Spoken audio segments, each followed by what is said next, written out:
I'm gonna let you know a little secret about how to have the most fun you can possibly have when you're out on the water. I'll give you a hint.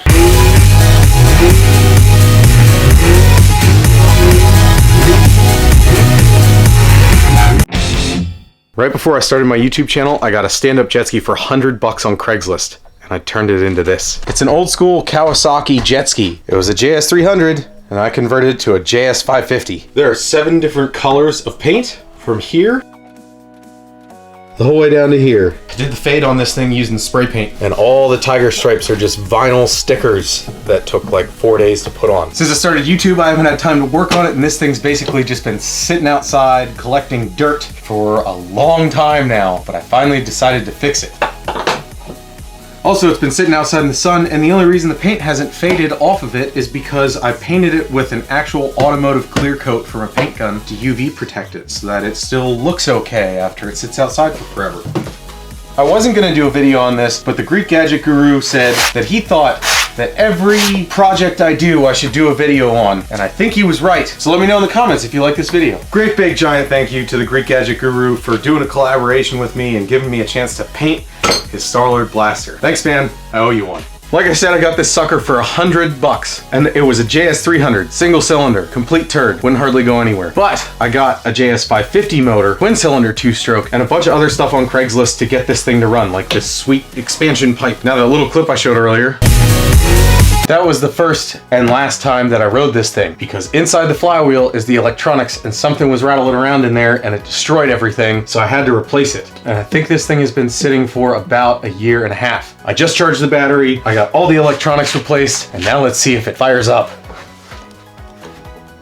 Now on these old school ones, it helps immensely if you prime the carburetor full of fuel before you try to start it. That way you don't have to crank it for forever. And to do that, you blow into the return line and it forces fuel through the inline and it fills the carburetor with gas and 2-stroke oil mixed. As soon as the gasoline starts coming out the return line, it's good. Moment of truth. Let's see if my couple $100 Craigslist beast comes to life.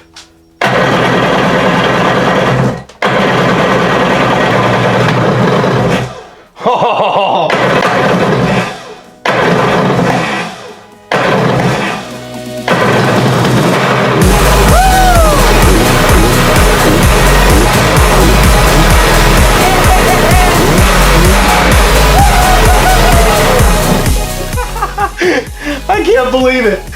Oh, I love these things so much. Okay, it's a little smoky. It is safe to start these things when they're not in the water, as long as you don't let them run for very long. Otherwise, the engine will heat up too much and it'll burn itself up. That's why I only started it for a few seconds. Obviously, with me wearing this, you can probably tell that it's too cold outside to go out and ride this, at least today. But maybe in the future, I can do a video on stand-up jet skis or something? Let me know if you want to see that. But I wanted to do a video about fixing something, and I should have filmed the process of fixing this, but I can show you the parts that were damaged. See on the flywheel all those chunks? And right there, yeah, that came from this. Obviously that doesn't look right. Yeah, it's pretty jacked up. I don't know what was in there that caused this thing to get completely shredded, but it definitely ruined it. But it runs, so it doesn't really matter. Now we're underneath the jet ski. I want to show you what else I got when I bought this thing for $100. Aftermarket ride plate, aftermarket scoop intake grate.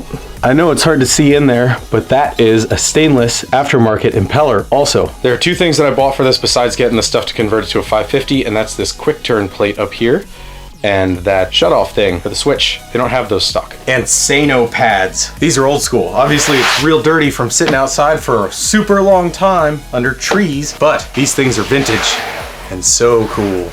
Let me know in the future if you want to see me do videos on fixing stuff, which is kind of like the stepsister of building cool things from scratch. Thanks for watching. I'll see you next time.